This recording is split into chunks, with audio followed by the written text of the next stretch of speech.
take that long? Yeah.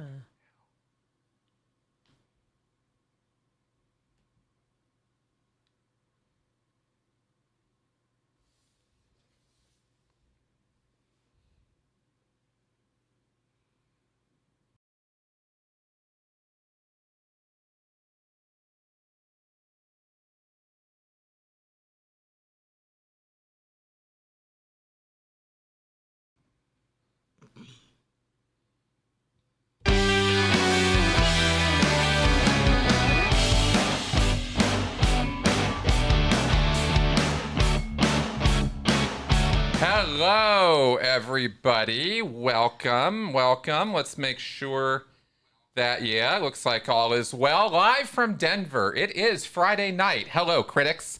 Welcome to another episode of Critical Conversations, the show where I get to be joined by my beautiful wife, who I need to stop touching on the arm because we just got vaccinated yesterday. And our arms are a little sore from that. And I am a touchy person. So I have been... Keeps touching me in the right spot. Exactly. Thank you very much for that super chat there, Anil. Wow, That's yeah. very, very kind of you. I'm like a DJ now. Yeah, I'm trying to get a rhythm going with this show and how we start it. So, I'm happy to be joined by you guys. Thanks for having us in your home on this Friday evening for our live chat show where you guys get to call in and talk to us. And the number, by the way, is 984-214-4154, as displayed prominently on the screen there.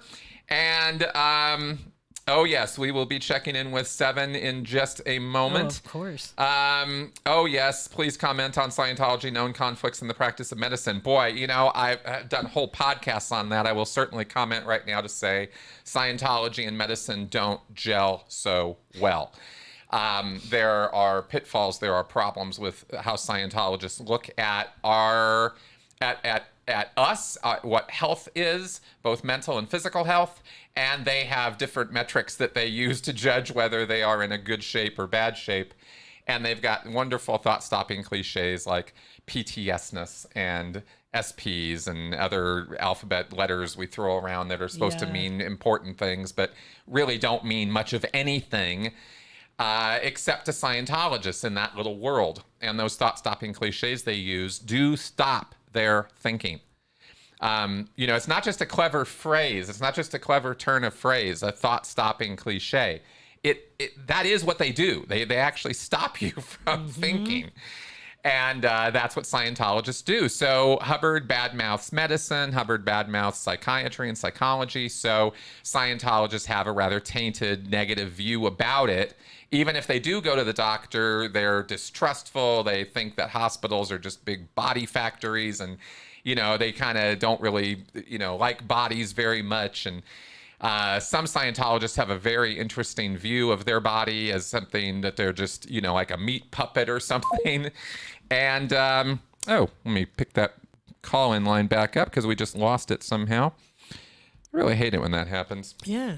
It seems like a lot of cults are like that with medicine, where they're just like against it and have problems with it and well, they want to do it themselves. Yeah, I think it is an authority thing. I think that cult leaders have a problem with somebody else knowing something about something. Thank you for calling Call-In Studios host and call that they don't know. Enter your 6-digit Welcome, host. You are now in the host room and can manage your callers from the Call-In Studio web interface. Yes, I can.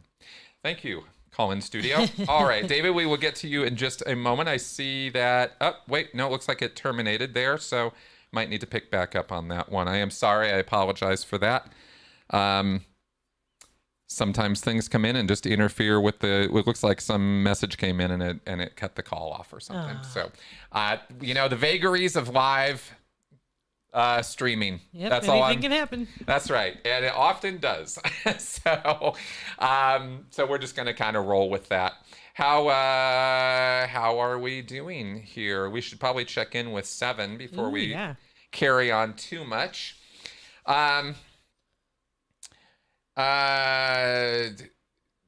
other questioning coming in here, but let me not get distracted. I get very distractible when I'm live and getting all this commentary and stuff coming in. It's funny how I've been taking a little bit now, not really, but a little bit of a staycation. This last week, I've been kind of taking some time for myself and just literally chilling and just kind of not really doing a whole lot. Between making videos, podcasts, this show, and everything else I'm doing, I actually have been kind of chilling a little bit, and that has been helpful. I'm trying to take my own advice from the last week when we did Gratitude Week, and we kind of talked about self-care. I'm really trying to do it this time, where as opposed to just sort of throwing it out there and saying you guys should do this. Now. There's our little bundle of joy, our little furry bundle of joy. 7. There's our 7 cam. Yeah, I decided to go low this week. I put the camera there on the ground, and he was quite happy to sit there and be filmed for a little while. Sometimes he'll just chill and be easy to capture, and this was one of those moments. So there's our 7 cam for our first 7 cam for the evening. And actually, Nick, that is so funny that you asked whether self-care is Stardew Valley, because yeah, for Chris, definitely. It has been. Yeah, I have been playing some Stardew Valley, just chilling. It is the most chill, sedate, calm game. Yeah. And it just really, I'm trying to actually finish it. There is a finish point, and I'm trying to get to that and really grinding it out. So he wants to do it all.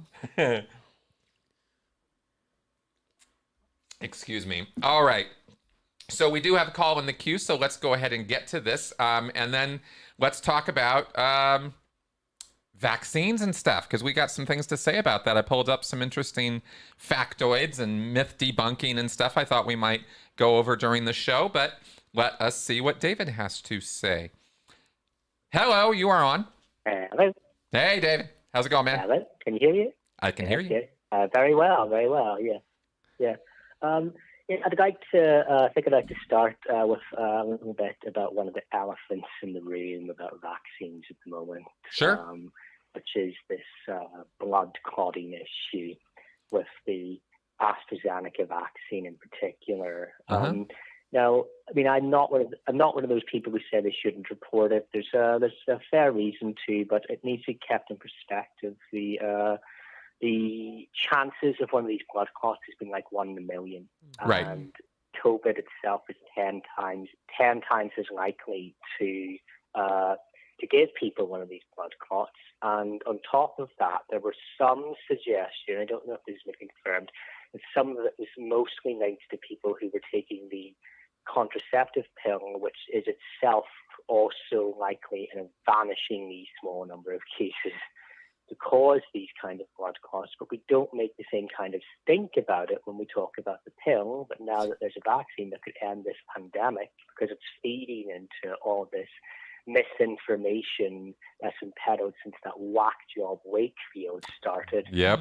People are more credible to it, whether or not they admit it. They're familiar with this anti-vaccine discourse, and I think some people probably find themselves a bit more susceptible to this than they might like to think. Yeah, I think you're absolutely right.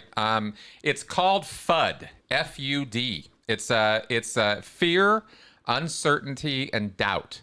And those are the component elements of any sort of black PR campaign or misinformation campaign that is introduced into the public sector. And this has been going on for decades, folks. I mean, this is not just with vaccines that this happens, but there's 2 things that can happen. And I'm curious, David, on what your feedback is on this.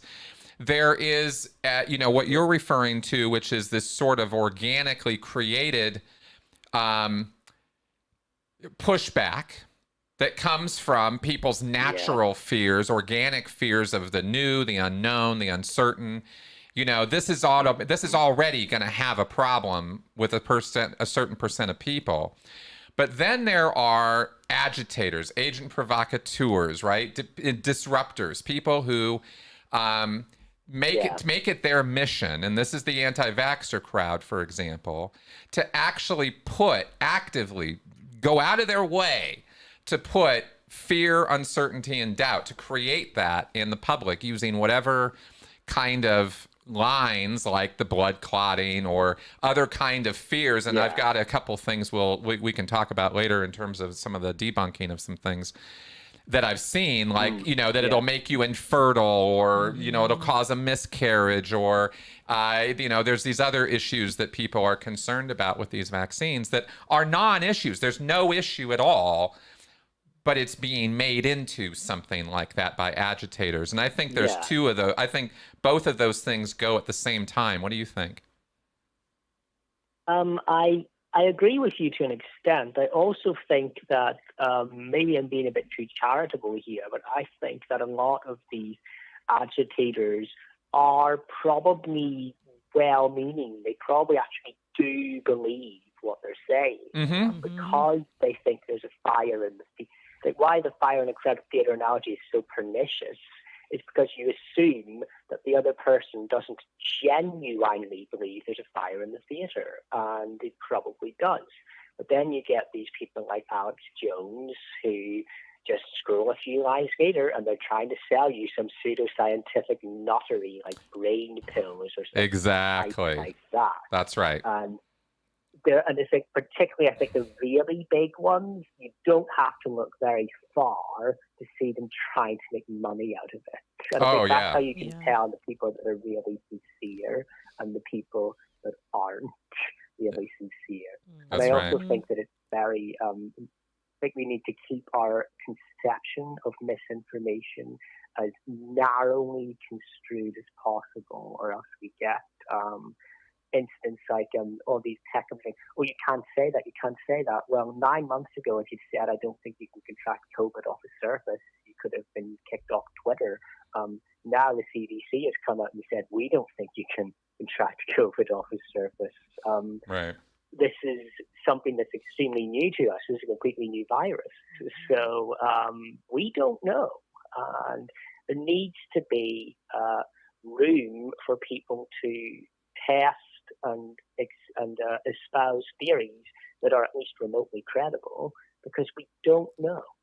Well, exactly. And one, and in the absence of knowledge, this has been a real demonstration of this over this last year. It's been a fascinating, case study in population and informing and misinforming and the effects of this, on broad spectrums of the population.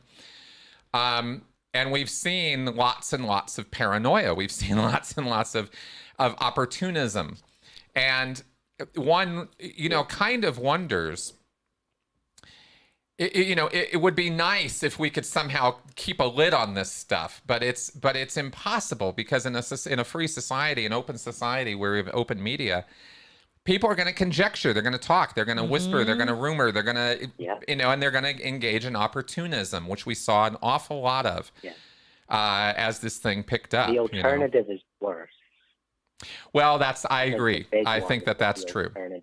That's true. I think that is true. I've always said, I found this in Reason magazine many years ago, and I believe it's true broadly. If you propose to give the government or any institution any power to do, or more importantly, to restrain from doing, someone else from doing, you have to imagine you're giving that power to your worst enemy, because at some point your worst enemy is going to be in charge, and you don't want to give them the tools to suppress you. The same principles by which people would create a globalized censorship mechanism, privatized or otherwise, around this misinformation idea, is the same system that is allowing the Chinese government right now to have wall-to-wall uncritical coverage of its vaccine in spite of what's going on in Chile, and to spread misinformation about other vaccines, which it's been doing for quite a while, for the specific reason of convincing everybody in the country the Chinese vaccine is the best. And if it comes down to, ironically, this vaccine nationalism, that they are so performatively against in the World Health Organization, but in reality, they're probably doing the most vaccine nationalism in the world right now. Wow. Wow. Yeah, I'm not really sure what to say about all that, except I really just don't like the CCP. And I wish that, yeah, I really, I'm just like, man, you know, you want to talk about like big cults, you know, like real dangerous situations with cultic overtones. It's the way the CCP holds China and controls it, you know. I've lived in China actually, and really, I can tell you yeah, it's a cult on the inside as well. Yeah, no doubt. I lived in a relatively underdeveloped area at the time, and you could see the transformation from just the sticks. You could see all the propaganda going up in real time, month by month. Right. And once you realize what you're looking for, once you realize what is encoded is the propaganda, it's everywhere. Right. It's absolutely everywhere. And it would have to be. To control a population of billions, which is what they've got over there, it would have to be everywhere. And it would have to be a snitch culture, and there would have to be constant messaging, and there have to be constant othering of you know, those who are not loyal, not us, not nationalistic, not patriotic, etc. Yeah. There'd have to be a constant stream of this in order to run that kind of control. Oh yeah. And I mean, if you don't mind, there's actually something actually Scientology related that I think is quite a good parable about the importance of scientific literacy that I've used with a couple of friends is the purification rundown, actually. Yes. Why you need to why you need to understand the basic functions of how things work. Because purely from first principles, if somebody said you've taken drugs, you've taken LSD, which is obviously where it all came from, the LSD flashbacks. Well, these LSD flashbacks must mean the drug is stored somewhere. Where could the drug be stored? The drug could be stored in the fatty tissues. How do we get rid of that? We sweat it out. If you don't understand how the body works and how it actually detoxifies itself, that is a perfectly reasonable conclusion to come to. That's right. But of course, the reality is that that's not how the body works. So not even remotely. That's right. That's right. And I will endorse everything you just said 1,000 times over, because it is a scientific literacy point. It's also, you know, there's also some common sense there, but I don't want to engage in too much, you know, hindsight bias there. I mean, after you know it, it's obvious. Before you know it, maybe not so much. But very much so. I mean, finding out, for example, the big one for me was finding out that LSD is water soluble. After it was like, what? Like after that, it was obvious that it's just going to flood through it's just going to run right through your system. It's not going to stay and get stuck and lodged in there. You'd have to, even with cannabis, which is oil based, you know, THC, you have to have so much of it in order for it to start lodging in there. And after you come off of it, you know, give it a couple weeks, it'll be gone. Yeah. So, you know, so everything, you're nailing it. I mean, everything about that is flawed if you understand that the most basic principle on which it's based is a total lie. And I've debunked a lot of Scientology from that perspective of let's go down to the bottom of this thing and look at what's actually being said, and then realizing, oh, this is just an article of faith. This is just, there's no science here. There's no scientific proof here, you know. Yeah. It's why we need to keep reasoning from pure first principles to the likes of moral and political philosophy, because we've already because with science you already have a baseline on which to build, and it's there because it works. That's a good point. When Pythagoras died, he knew that nobody was going to disprove him. even back then in ancient Greece. So the important thing about science is you need to know what the foundation is, and it's not the same foundation as your moral and political philosophy, because there's things we know. We need to keep that in mind. That's right. I couldn't agree with you more, man.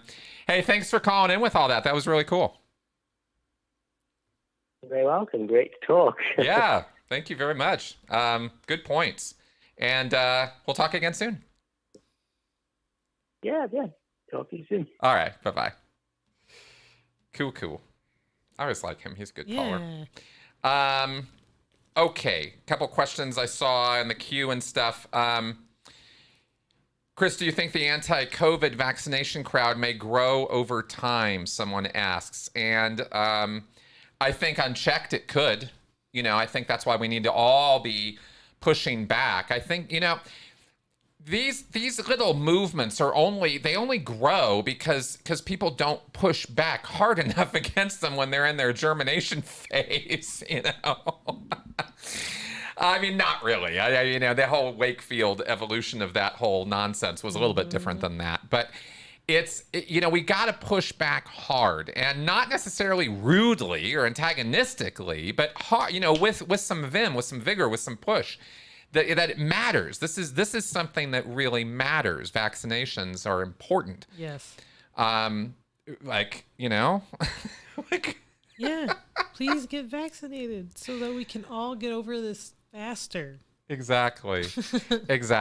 It's a matter of understanding. It's not simple, Simon. I always try to make it simple, but it's really not. Talking to people who are anti-vax, they're coming at it for various reasons. Each one's going to have their own context, their own backstory, but they're not looking at the facts straight. There's some skew to it. Every single person I've talked to so far who has come at me with an anti-vax or, big vaccination problems and considerations and stuff, haven't really had a whole lot of case to rest on. And even people who come at me with like the real big scientific words and stuff that I'm like, I'm not an immunologist or a virologist or a vaccinationologist or whatever. So I'm not trying to pretend to be one. Right. But I know what the numbers say, and I know what the experts on this subject, who are truly the experts on it, have to say, and I go with that. That's what I do. Because I'm a silly person. Okay, we actually have another call in the queue, but let us first check in with Seven Camp, because I didn't want to forget my... There he is again. Aw. All right, still sitting on the ground there. At least he's awake and... Yes, at least we caught him awake this time. Swishing his little tail. Yes. And he, it's funny because he'll sit up on the couch and on above us in the living room, and that tail will just sit there and whack you. Yes. Just like, well, you can only see Seven right now. I was making. I was just saying that there's a couch where he'll sit behind us, and he'll just whack us with his tail. Right in the face. Yeah, doesn't matter. You don't care. Hey, human, how's it going? All right, let's take this other call we have here. I believe this is Mark. Hello. Yes, I got a friend of mine who's pestering me to go get my COVID shot, but I'm not anti-vaccine or anything. I just don't feel like it. Okay. Well, I would really heavily encourage you to go get it, because it's not just about you, It's about other people, too. Yeah. A little bit up where I live, there's a small municipal airport, and they turn one side of it into a kind of a drive-through vaccine. Where you just go in to get your drive in and drive out. They stick your arm out the window and they give you a shot and send you down the road. Well, easy peasy lemon squeezy, man. Go do it. Yeah. I mean, if it's that easy, you got it. Yeah. You got it, man. You got to go do it. maybe maybe eventually. Yeah, like, maybe tomorrow or the next day. Eventually, Yeah. But let me ask you, why is it not a priority for you? I don't know. I don't know. I've just heard so much. Of course, in my life, I've heard so much BS. I don't know what to believe anymore. Okay. All right. Well, fair enough. Do you believe that, as a general rule, I'm not asking anything specific. I just mean as a general sort of thing, do you think science and scientists generally know what they're talking about? Yeah, sometimes. Sometimes, okay. And sometimes they sound like they're kind of full of it, right? Yeah. I've heard more than my share of BS over the years. Yes, of course, and so have I. And some of it has been very scientific sounding. So I definitely understand it can be confusing. Yeah, and also people. Corporate people try to use fear tactics on me, and I just refuse to, give in to fear tactics or, this gloom and doom crap. If you don't do it, you're gonna, this happened. So I just don't wanna. I was here in Washington State, Jay Inslee. I swear he has a noose on everybody's neck. It seems like, and every week he likes to cinch it up just a little tighter. Right. Well, I definitely understand that kind of resistance, because being controlled isn't fun and being told what to do isn't fun. And I certainly have had my share of people lording their power over me, if you know what I mean. So, yeah. And the fear mongering is no fun. That's for sure, right? On the other hand, this is an actual disease that kills people, and that's a little scary, And worse than that, it leaves people with, lasting effects that are awful, neurological damage, heart damage, lung damage. It's true. Have you heard about that? Yeah, I've heard little bits and pieces. Well, it turns out. I'm sorry. Go ahead. Yeah. I don't watch the news as much as I used to. Okay. Well, it turns out that some people, not everybody by a long shot. So I'm not trying to be alarmist here. I'm not trying to scare you. But I am trying to give you some facts, and one of the facts of this disease is that when people get it, after they recover from it, there are, with some cases, long-term damage to their lungs and their neurosystem. And this has been surprising and very concerning for some people, because their lungs or their heart, or I think heart, yeah, and brain or neurosystem have had lasting damage from this. And that's the kind of thing that lasts the rest of your life, And I wouldn't want that for you. I wouldn't want that for anybody, Yeah. Yeah, just, I don't know. It just doesn't seem to be, it just doesn't seem in my mind, but not very often. But with a friend of mine, if he sweetens the deal enough, I might. Well, it's free. It's all you got to do is drive through once or twice, and you'll get it. And once you get it, it's like a flu shot. You only got to do it like once a year. You know what I mean? It's not really that big of a deal. And you are protecting yourself and everybody you come in contact with. Every single person. Yeah. And I think that's a pretty sweet deal that they're giving it out for free. Yeah. That's amazing. For this thing. Especially in this country.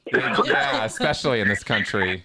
That's true, So. The medical world isn't known for being charitable. Yeah. No, they are not. So when they give me shit for free, I take it. Exactly. Yeah. But I really am appealing to you, man. I really do want you to be safe, and I want you to, be around, and I want you to keep calling into my show, and and I want everybody to be safe. Yeah. Yeah. And another quick note. I'm watching the Floyd case just a little bit, and they showed the video when the poor guy first got pulled over. This cop is just dropping the F-bombs to wipe out half of Seattle. Oh. And the guy's being compliant, and this cop is just it's cussing his brains out. And the Floyd guy is doing everything the cop asked of him, yet he still acts like a psychotic brute. Interesting. The cop still acts like a psychotic brute. Well, we've been seeing a little bit of that lately, haven't we? Yeah. Just one police shooting after another. And, the lady cop, 30-year veteran, supposedly almost 30-year veteran, she can't tell the difference of a gun and a taser. I know. That was inexcusable. That was ridiculous. Was inexcusable. I was talking to Melissa about that last night. There is no way. There is no justification. There is no way that a trained professional law enforcement officer can be in any situation of any kind, lights on, lights off, raining, snowing, whatever, I don't care, where you can't tell the difference between what weapon you're holding in your hand. Well, and they weigh different, they look different. Yeah. Their triggers are different. Yeah. I work with power tools all the time, and if I got a bunch of behind me, I can reach behind them and look at it and tell what I got just by the feel of the tool. I don't have to look. Exactly. And anybody who is competent can do that. There's a bar, there's a standard that we need to hold law enforcement officers to. And, I talked about this last summer. I talked about how we need to train these guys and what competency means. And police officers around the country right now, there's an awful lot of incompetent ones. And it's quite amazing how much damage that can cause, And I guess the cop let that other cop, I guess all the cops for the Floyd case, they're right out of the police academy. I'm thinking, what the hell are they teaching them? Yeah, I know. Police academy. I know. They're right out of there. They're right out of there, and yet they're acting like a bunch of backwoods redneck cops. Yeah, exactly. Well, like I said, I agree with you on that, and I think that I think we got a lot of work to do on the training. Okay, now I need to let you go in a second because I got another call in the queue. Okay. Okay, but can you tell me Can you tell me one thing before we go? Yeah. Can you tell me that you're going to go get vaccinated? Yeah. Thank you. Yeah, I'll give it a shot. Thank you. You give it a shot. Thank you, man. All right. Talk to you soon. Okay. Bye-bye. Bye-bye. I think he was rather amused with himself there. That was pretty good. All right. We got Kevin on the line here. Hello, Kevin.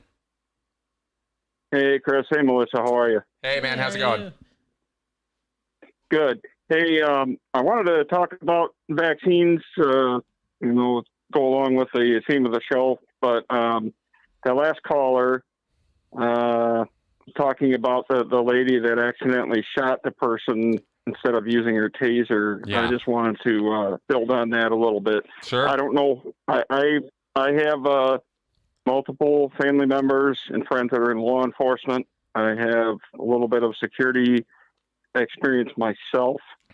Aside from the fact that a taser weighs a lot less than a gun, when it's sitting in your holster, it's battery operated, so it's not charged and ready to go all the time. Otherwise, it's going to drain the battery and be of no use to you. So you actually have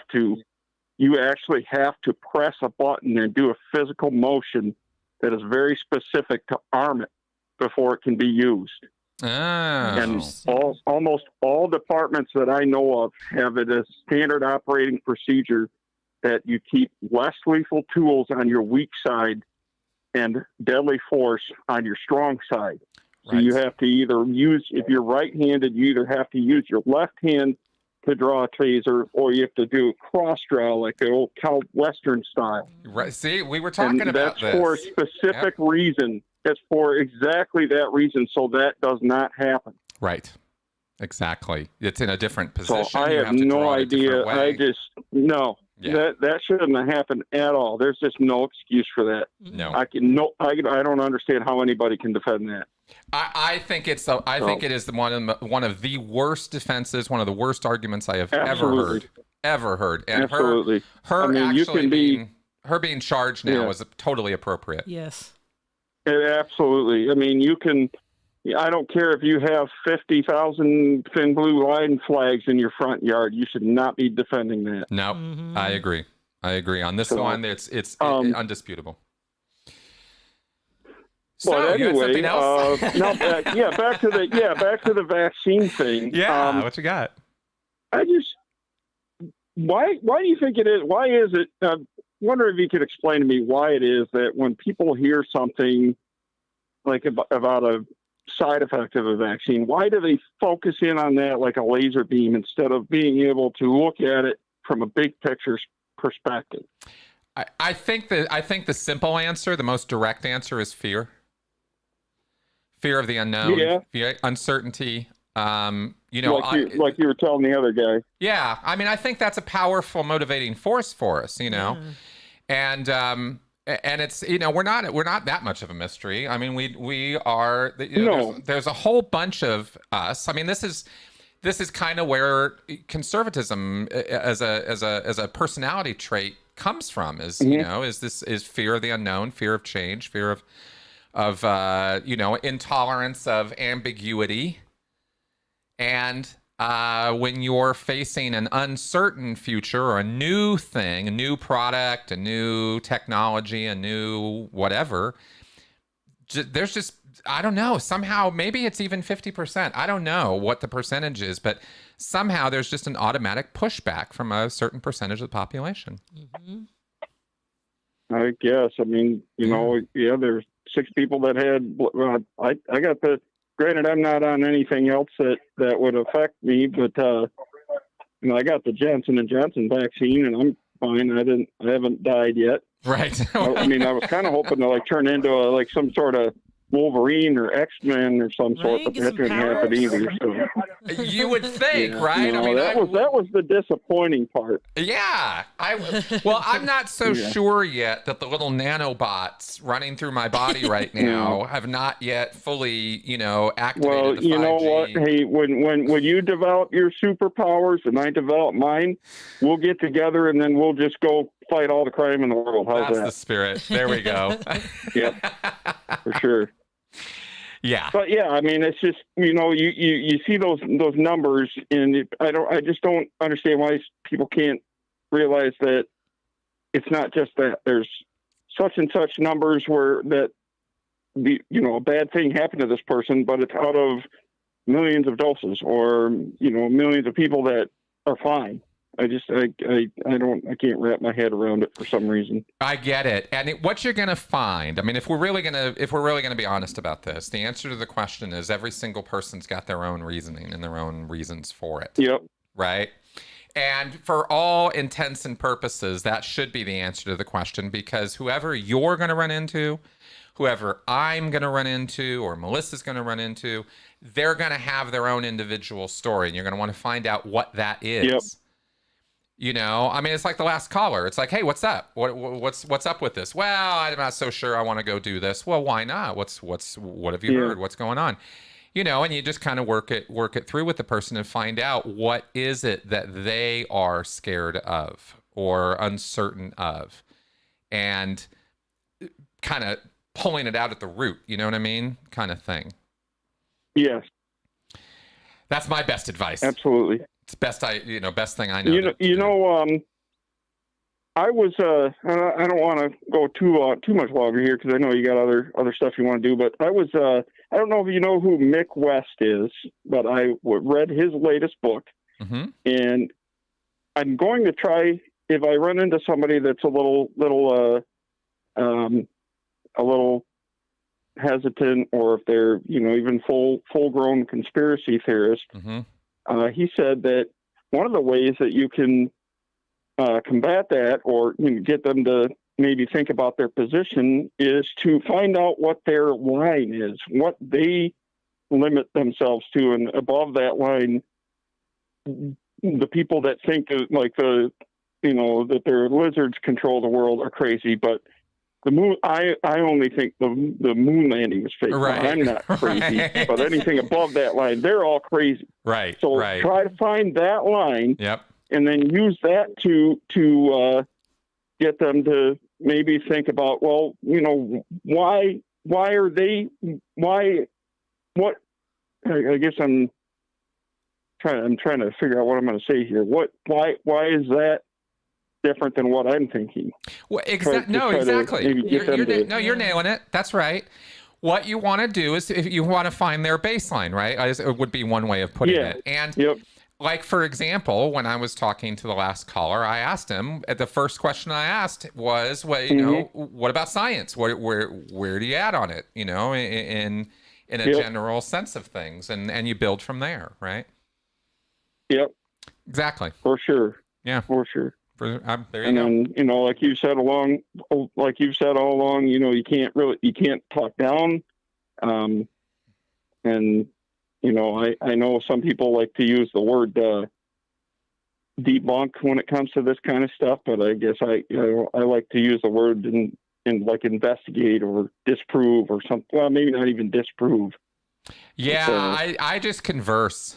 You know? Yeah, because it's I know. I mean, I know there's some people that like to use that word, and I think it's a little. I think debunk is a little off-putting. I'm kind of the James Randi school of thought when it comes to that. That's right. That's exactly right. I can talk to you about debunking other people's misinformation, but I'm not going to sit here and talk to you about, okay, now let's debunk your bullshit, right? Because that's that won't work. Yeah, that's not. What do you mean my bullshit, right? Because people, as you know, I did a talk with Seth Andrews today, which is going up tomorrow on a podcast, and he made a really great point that people only change their minds from a place of safety. Yep, absolutely. You know, so cool, man. Well, thanks for calling in. Yeah. Hey, thanks for taking my call. Absolutely. Talk to you. All right. Have a good one. Bye-bye. All right. Cool deal. Cool. How are we doing on the comments and stuff here? We're doing all right. Yeah. Good. Yeah. Excellent. Well, we have another caller in the queue. This is Travis. So let us pick this up. Hello, Travis. Hello, Chris. Hello, Melissa. How are you both doing? Good. We are feeling quite excellent this evening. Very, you know, kind of halfway vaccinated, you know. Halfway vaccinated? Is that like an official medical designation? Absolutely. You get the one shot and you're halfway there, and then you get the second one, you know. But we got to wait a month for that. So. All right. Yeah. Well, I have a few Scientology questions tonight. Bring them. Good stuff. Now, Chris, when you were in, did you come across the auditor's rights? There's an ACO bulletin number 23. Yep. That came out in August of 71. Yep. I know it well. Auditor's rights and auditor's rights modified. Yeah. Wait. Okay. So there are two of them, actually. Yes. There's two HCOBs on bulletins concerning. Yep. All right. So is this, just for the audience's information and mine too? Yeah. Can you explain sort of what the overview of what these policy letters are, or bulletins? Well, from what I recall of them, and I don't have a verbatim recall of these two issues, but they have to do with rights and privileges that auditors have, and things that they have a right to, like, recourse on, or things that they can kind of push back on, statistically speaking. And if I remember, there was some statistic talk in that, and it had to do with how they count their statistics. I think there was administrative time entered into their auditing statistic, right? Like when you're writing up the folder, stuff like that. Little minutia stuff about how auditors basically do their job. Okay. So what I found interesting is that it, at least not in the modified letter or bulletin, but in the first one, it says that auditors can refuse to audit people. Yes. Okay, plainly states that. That's right. A specific an auditor cannot refuse to audit in general, but he can refuse a specific PC, and I have seen that happen. Okay. Yeah. So, what were some of the criteria or reasons that an auditor could give for refusing to audit a PC? Mostly, it had to do with clashing personality types. And that was kind of a legit thing when I saw it done, because there were some people who have temperaments or personalities or ways of talking or speaking or using certain accents or inflections or language or their attitude that just clash with other people. And not everybody, just specific individuals. They just don't get along. And one thing that the auditor-pre-clearer relationship has to have in order for it to work is a calm trust. That has to exist between the auditor and the pre-clear of some kind. And if in the middle of the session or if during the course of the auditing, the auditor is clearly annoyed with what this person is doing or saying or how they're doing or saying what they're doing, that will create distractions in the session, and it could be a real problem. Okay, so it's what I'm hearing here is that if there's any kind of like tension that comes up, you know, that needs to be addressed immediately. Yeah, not necessarily tension, but a kind of tension, like a personality clash kind of tension. You know, most auditors are just told to suck it up. You know what I mean? I don't care what you think about this person. You're going to go audit them. But they do have that right. And if there is somebody that they're like, look, I just can't stand being in the room with this guy, you know, or this woman, then the auditor can get reassigned. And it's not usually that big of a deal. It hardly ever happens. I think I could count on maybe more than 5 times in all the years I was in, but not too many more. It doesn't happen that often. All right. So that's cool, and I thank you for explaining that.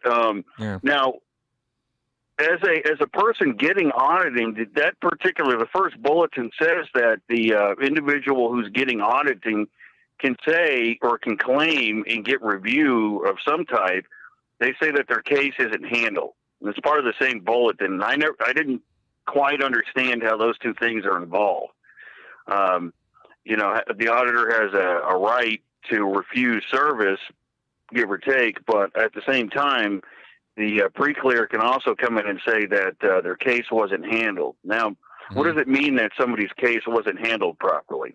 Well, if you were to complete an intensive of auditing or a couple intensives of auditing, and those are your blocks of auditing. Let's say you go in and you pay for, 50 hours of auditing and you get the first 12 and a half and you're like, yeah, this ain't doing it for me. Like, I'm not happy. I'm not I'm not getting the results I was looking for. That case is going to get reviewed. There's going to be a review process. And this is a word with a capital R in Scientology. It's a review is a kind of a correction or a quality control sort of, let's fix this. Something's wrong. Somebody's fucking up, basically, if I were to be blunt, right? The auditor or somebody is screwing up and this person's not happy. So we're going to find out what's going on and we're going to get it straightened out. And that's what a review is all about. Oh, okay. So is that the same thing as a repair? Yeah. A review and a repair are the same thing. Okay. Yeah, because it used those halfway interchangeable. Yep, that's right. It's all very, very, very, very much a spider web, and it's confusing. And by the way, I'd like to point out that Hubbard himself, before he died, was miserable. So, what does that tell you about auditing? Exactly. Right? Exactly. Yeah. So it does not I'd like to throw that out there. Yeah, it doesn't do what it says it's doing. And it's kind of like the earlier caller with the purification program, right? It's like, yeah, it sounds like it makes sense. It sounds like counseling. But when you really dig into the details, you find out it's all built on a pack of lies and nonsense. Well, I'll tell you, Jack Daniels therapy sometimes would help better than that stupid auditing. But I will definitely attest to the truth of that, having had both. Right. All right. That's all I've got for this week, and y'all keep up the good work now. Thanks, all right, man. take care. Bye-bye.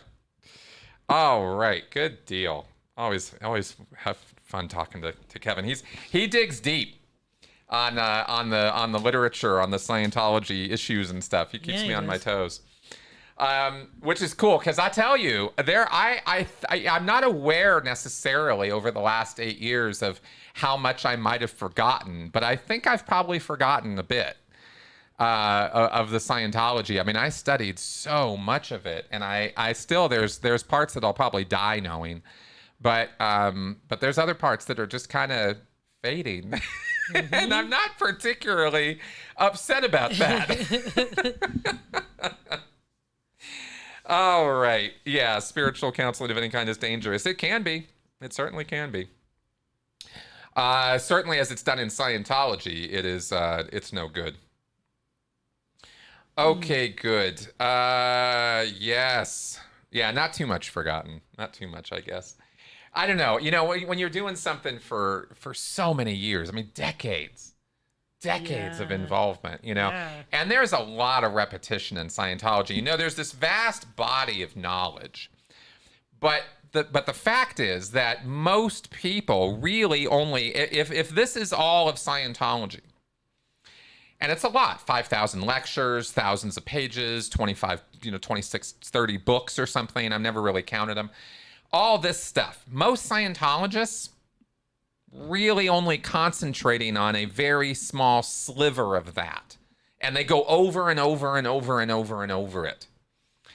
And this is a point I've never made before particularly, but it's kind of an interesting one now that I think about it. You know what I mean? It's not, all Scientologists don't have the level of knowledge of Scientology that I do, for example. I mean, I was crazy about learning about it when I was in. I was just a sponge. Not everybody is. You know, some people just focus on a very small sliver of it. And there are certain things about it that are hit over the head with over and over and over again, keeping Scientology working, stuff like that, right? The indoctrination, brainwashing stuff. So, yeah, Dianetics was a tough one to get through, I'll bet. Okay, we have our critical thinking cards. But, one more seven. Okay, you know you needed that third injection of love and fur fun there. And there he is. Our little seven. Oh, thank you for that super chat, Sandy. Thank you very much for that. Awesome. Definitely appreciate that. Seven will I wish Seven would do some tricks. Wouldn't it be nice if we got a super chat and we can have Seven do flips or something? Yeah, the only trick he does is shake and pause. That's right. That's right. He will shake. He used to jump up in the air over after his toys and stuff and sometimes flip, but he's too old now. Yeah. He's like, I'm not doing that. No. It's more like, what is he, 14 years old? Yeah, 14. Yeah. He'll be 15 in September. Yeah. Yeah, that's not 2 years old in dog years. No. That's significantly older. He's an old He'd guy. be like 70 or 80 something in human years. Is he a Maine Coon cat? Somebody's asking. I'm not entirely sure because he was just, like a domestic cat when I adopted him. But looking at him, it's definitely possible that he could have Maine Coon or something similar. Because he's definitely a furball. He is. He is a furry furball. That is true. Oh, Christina's cat fetches. Aw, that's cute. Wow. That is cute. All right. We have our critical thinking cards. And we are going to do our critical thinking bias or fallacy of the week. Okay. And as we go through these, I'm just keeping the deck whole. So we might have repeats as we carry on with this. We have been doing this show now for quite a while. Yeah. So there is only one deck of these. And fortunately, there are only so many of these you need to learn. And I'm pretty sure that my phone hears this show somehow because it was advertising these cards to me on my Facebook page the other day. Yeah, that we laughed. We definitely laughed about that. All right, pick a card, any card. Oh, Belief bias. Okay, Did we do this one before? I'm not sure. Okay. I think we have. Your bias is belief bias. So, as we have said, there are cognitive biases and there are logical fallacies. Logical fallacies you could look at as you made an error in the formula. A cognitive bias is more like you're using the wrong formula. Like you're looking through the wrong lens, or you're somehow looking at it. The perception is being filtered wrong. And this bias is for the week is called belief bias. And if a conclusion supports your existing beliefs, you'll rationalize anything that supports it. Okay, it's a bias. It's a way of kind of, turning the ship in a certain direction. And in this case, in the direction of your pre-existing beliefs. It's difficult for us to set aside our existing ideas to consider the true merits of an argument. In practice, this means that our beliefs become impervious to criticism and are perpetually reinforced. A useful thing to ask is, when and how did I get this belief? Alternately, by the way, a good question to ask someone else if you're dealing with their biases or you're interacting with them is to ask them, when and how did you get this belief? Right? A little street epistemology, a little bit of digging and okay, let's look at this. Let's talk about this. And your experience with this information, more so than trying to argue about the merits of the information, you want to find out, why is this information, and of course here we're talking mostly about misinformation, why are they holding on to it so tightly? And you're going to find emotional needs being met. You're going to find it's going to move over into that direction as to why people hold on to tightly held or firmly held or deeply held beliefs, right? It has to do, there's always emotion there. And this is the big change that I have come to realize over the years of this, as I used to think that there was a way of separating these things out, then I realized there isn't. Then I used to think, well, maybe we can appeal more to the rational side. No, it doesn't really work that way. You can't avoid it. You just can't. Okay. Oh, great. I'll check out that link that you posted there, Xen. Thank you for that. And with that, I think we're going to start wrapping up the show for this week. All right. Yeah, I think we had a pretty good show. What do you guys? You guys think we had a pretty good show? I think we did all right. We did not get over to the vaccine myths that I was going to debunk because we got such great calls that we covered that instead. And I think we covered a lot of the territory I wanted That's to true. Yeah. anyway. So good enough. You like to scoot my underwear out of my drawer. That's a fun cat. That's a fun cat. Okay, guys. Thanks for coming around and watching us this week. Check out the podcast tomorrow. It is Seth Andrews and I having a conversation about faith, extremism, belief, some of the stuff we talked about today. Here on the show here, we talked about, I talked about with Seth. And then we will have a usual, regular, not live Q&A this weekend. So there we go. And with that, let's go ahead and wrap up. Good night, guys.